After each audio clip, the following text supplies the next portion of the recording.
Chris has asked, how would you apply your techniques and strategies to improving humorous dialogue? I'm thinking specifically about dialogue in novel genres that aren't inherently humorous, like thrillers, mysteries, sci-fi, etc.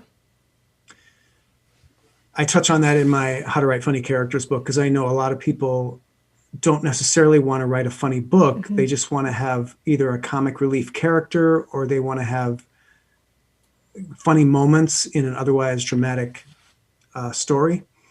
So I go into great detail on that. The basics are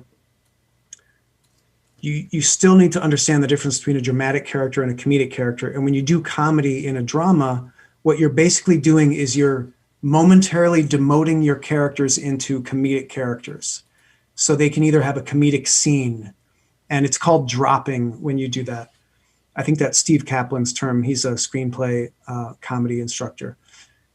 When you take a dramatic character who you can relate to as another human being, but then you drop them into a comic archetype. And then you just use the character funny filter to show them acting on their traits that you've given them. And suddenly you've got humor. And then, so I have a whole chapter on dialogue in the character book, but really dialogue is the very last thing that you should think about or worry about. If you have the right story and you have a character that fits in that story, and then you have a comic character archetype that you can drop that character into, I know it's corny to say, but the dialogue will write itself, because you know who that character is. You know what their traits are. When you put them in that situation, they're going to say funny things because there's nothing else they could say. Mm-hmm. Yeah. And I use a lot of examples in the book too, where I show, sections of scripts, and I challenge you to find the jokes. There's no jokes. It's just characters behaving in the way that they're supposed to according to their traits. Right. So setting up the character to begin with is key into making Absolutely. And it's really not that hard. You just show a character acting in a certain way, and people are really good at typing people. Mm-hmm. I know what archetype that is, because we've seen all these archetypes before. They're very common.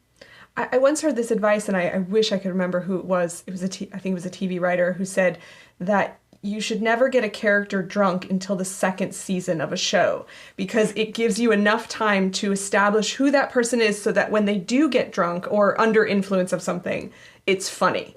Otherwise, you don't know that it's funny because you don't know how they would react undrunk. The drunk is actually an archetype. Uh-huh. But I hear what that person's saying. It can be done. I think the key there is that it's a TV series. So right. You do know this character, and you can't just randomly have a drunk character. But like for the movie Arthur, he was drunk from the beginning and to the end. And it worked because they knew how to use that archetype. Yeah, that's my family's all-time favorite movie. We quote it pretty much daily. It's a great movie. Yeah, great movie. The original. Yes. I was just going to say. Was there another one? Yeah, they did a remake. Don't watch it. It's not. Why do they do that? Don't watch it. You'll be very disappointed. If you enjoyed this video, we've got a lot more on writingmastery.com. Check the description for links to our blog, free writing tools, and more. Happy writing.